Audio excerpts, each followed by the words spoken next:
আমেরিকার যুক্তরাষ্ট্র যারা বাংলাদেশের একজন অত্যন্ত শুভাকাঙ্ক্ষী রাষ্ট্র হিসেবে আমাদের বিভিন্নভাবে অতীতে সহযোগিতা করেছে। আজকে নতুন সরকার এসেছে, কাজেই তারা স্বাভাবিকভাবেই এদেশে আসবে।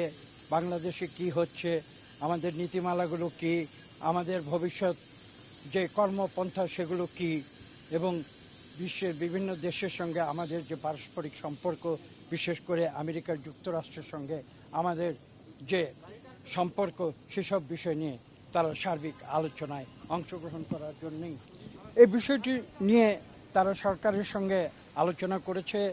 কি আলোচনা করেছে সেটা হয়তো সরকার আপনাদের জানিয়েছে এবং তারাও আপনাদের জানাবে। আজকে আমরা যে বিষয়গুলো নিয়ে আলোচনা করেছি সেগুলো মূলত দুটি দেশের জনগণের মধ্যে পারস্পরিক যে সম্পর্ক, সেই সম্পর্কের বিষয়গুলো, এবং ভবিষ্যৎ যে সরকার, সেই সরকারের যে নীতিমালার বিষয়গুলো।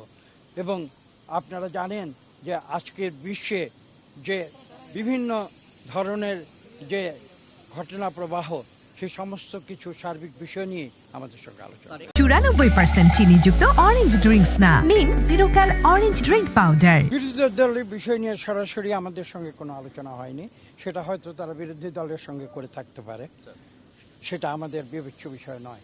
আমাদের সঙ্গে বিবেচ্য বিষয় হচ্ছে যে আমরা ভবিষ্যতে আমেরিকার যুক্তরাষ্ট্রের সঙ্গে একটি হচ্ছে আমাদের যে ডিপ্লোম্যাটিক রিলেশন সেটা, দ্বিতীয়ত আমাদের যে বৈদেশিক সম্পর্ক সেটা, এবং তৃতীয়ত আমাদের সঙ্গে তাদের যে অর্থনৈতিক সম্পর্ক সেটা, এই তিনটি বিষয় আমাদের আলোচনা করতে পেরেছি। দেখুন, বিএনপি সরকারের পাশে আমেরিকা থাকবে কি থাকবে না এটা তো আলোচনার বিষয় নয়।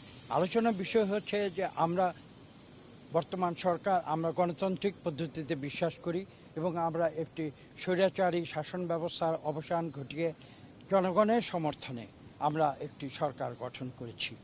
এবং আজকে মূল বিষয় হচ্ছে এটি যে আমরা মানুষের যে কথা বলার স্বাধীনতা, মানুষের যে মত প্রকাশের স্বাধীনতা, মানুষের যে অর্থনৈতিক স্বাধীনতা, সেই বিষয়গুলো নিয়ে আমেরিকার যুক্তরাষ্ট্রের যে নীতি, সেই নীতির পারস্পরিক সম্পর্কগুলো আমরা আলোচনায়